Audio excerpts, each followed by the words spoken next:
The last man to quarterback a 10-win BYU team was Riley Nelson, and he joins us now on the Deseret First Credit Union hotline. His arm is warmed up. His vocals are also warmed up. Riley, welcome back to the show. Thanks for having me on, fellas. What is the most important thing to you in a BYU football season? I know that's a loaded question, and it's a little bit vague, but, I mean, there's a lot there for fans and for former players. Is it winning? Is it exposure, money, beating Utah? Cougar tails? Like, where does it rank for you in terms of, like, those importance rankings? It's wins. Like, honestly, I know that's a boring answer. There are maybe some subsequent answers, and I think a lot of the other things that you mentioned contribute to those wins. But, I mean, ultimately, if there are people, if we get to 10 wins this year and there are people complaining because either the style of it or maybe we had too many games on ESPN2 or we lost to, one of our losses happened to be to a team, that we probably should have beat, who cares? A 10-win season is a 10-win season. So for me, it's wins, period. It seems like an obvious answer, but it's not always because, Riley, I feel like the fan base often celebrates the schedule more than how BYU fared against the schedule. Fair or unfair? I think your assessment is fair. I think that's definitely true. And the problem is when you're a fan, there's so much emotion that's wrapped up into it, right? So, like, style points matter, uniform. Heck, I was talking with I had a guy came over to me at lunch the other day and was like, hey, Kalani's real open to former players and stuff, right? And I was like, oh, yeah, the guy, every time I text him, I get a text back. He's like, love the Royal unis, but it's time to have all white with Royal numbers. Like, that was his biggest wish for this season. We could go 0-12, and he wanted white with Royal number unis. So that's just kind of the nature of being a fan. You have to do it. But from a pure football standpoint, for the health of the program, it comes down to wins and losses. What is your favorite uniform combination while we're on the topic, Riley?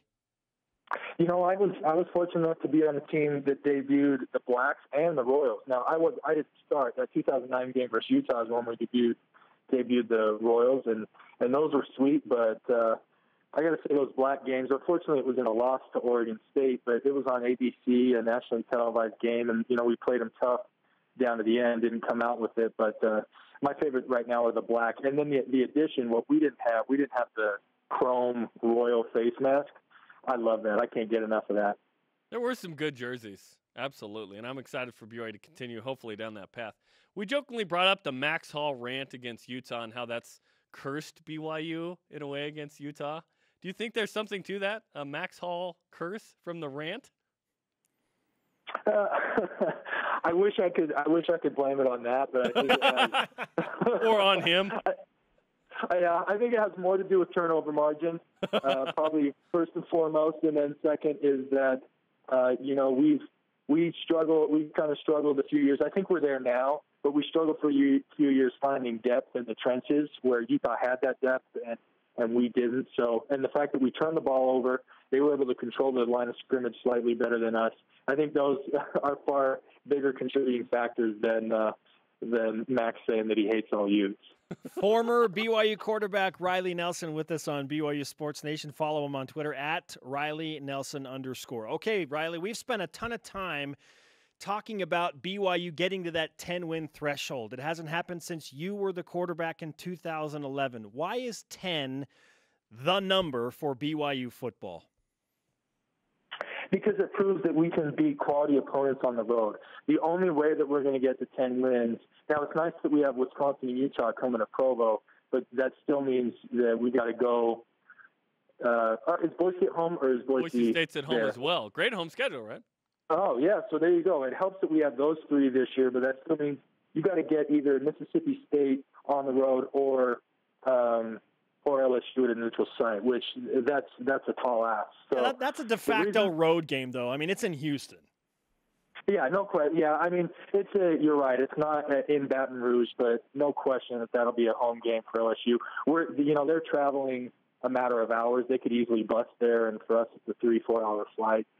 So you're right. But the reason why 10 is so important because it means that you got tough wins on the road, which I must say is a little bit different than it was in the Mountain West. I think in the Mountain West, you could have gotten to 10 wins without having to beat a quality opponent on the road. In Independence, 10 wins might mean a little bit more than it used to because it's going to mean going in and beating a high-caliber program at their place.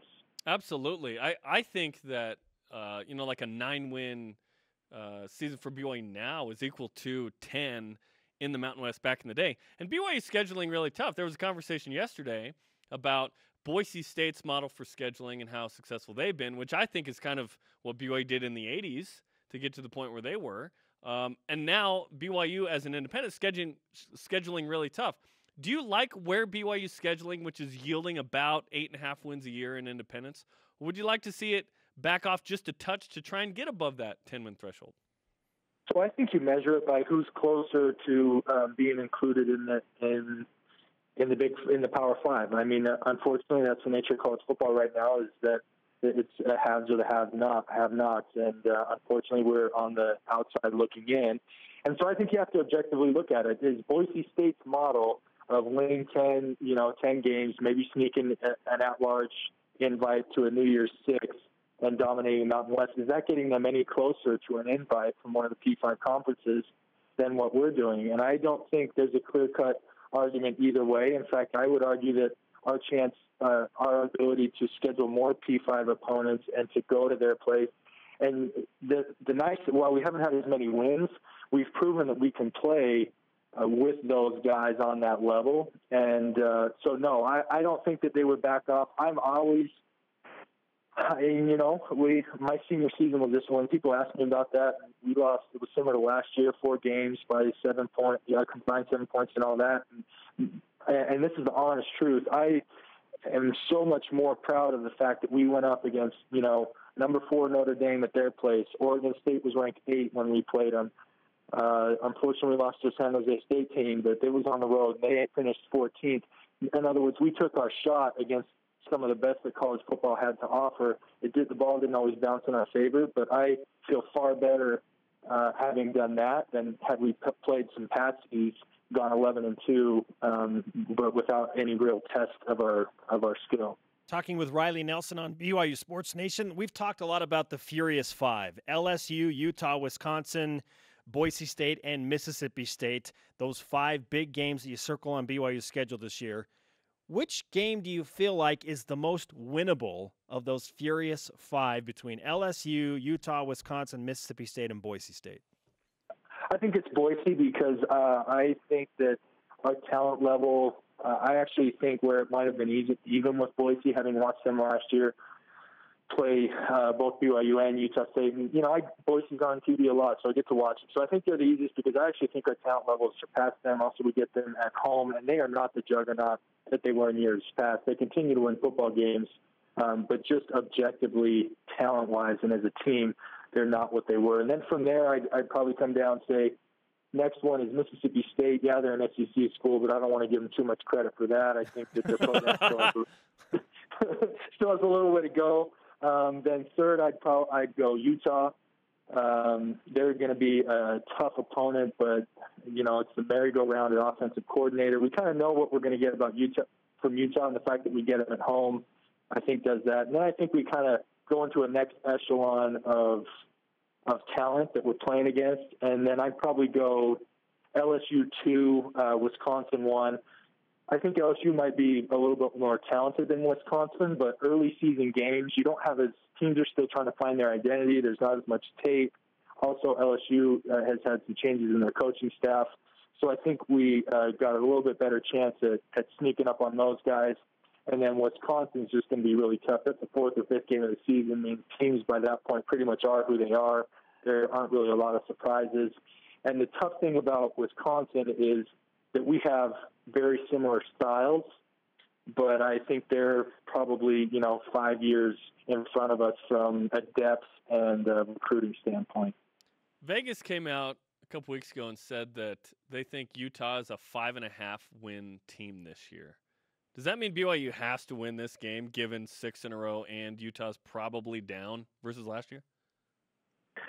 Yeah, I think you do. I think, unfortunately, we've lost to a couple non-bowl Utah in this 6-game losing streak. We've lost to a couple non-bowl Utah ones. Here's the thing: if we happen to lose to Utah, we want to cheer for them to win every game, right? Because then that doesn't hurt our credibility as much. We lost to a truly formidable team, but a 5.5 win team, that Vegas is projecting right now, BYU's got to bank that. I think there's not that we won't recover from it, but we have to beat them. Now, I will say though, I think that there's a little bit too much hype around the Pac-12 South. Yeah, USC will be good, but there's still tons of questions with the 2 Arizona schools and UCLA. So I think that Vegas has given the Pac-12 South a little bit too much credit and dinging Utah a little bit for that. I think they'll be better than 5.5, but I don't think they'll be a ton better. Which I would agree with you that that's a must-win for many reasons. Riley, great stuff, man. Always a pleasure to talk with you, and hopefully BYU is on their way to their first 10-win season since you were the quarterback. Yeah, man, I think it's going to happen. I think we're going to have a nice win against a solid program. I think we get one of those Wisconsin-LSU games, and then, like I said, I think I give us an 80% chance of taking out Boise, Mississippi, and Utah. So that if we do that, man, we're back. We're back, and we're making some serious noise for being included in not only realignment, but then also in the conversation with a solid top 20 program. You have just lit the fire. You understand that, right? Oh, yeah. Hey, man, don't shy away from expectations. BYU football. Get your goals high and go get them. BYU football schedule arsonist, Riley Nelson. Good stuff. Riley, great to talk to you, man. Thanks, fellas.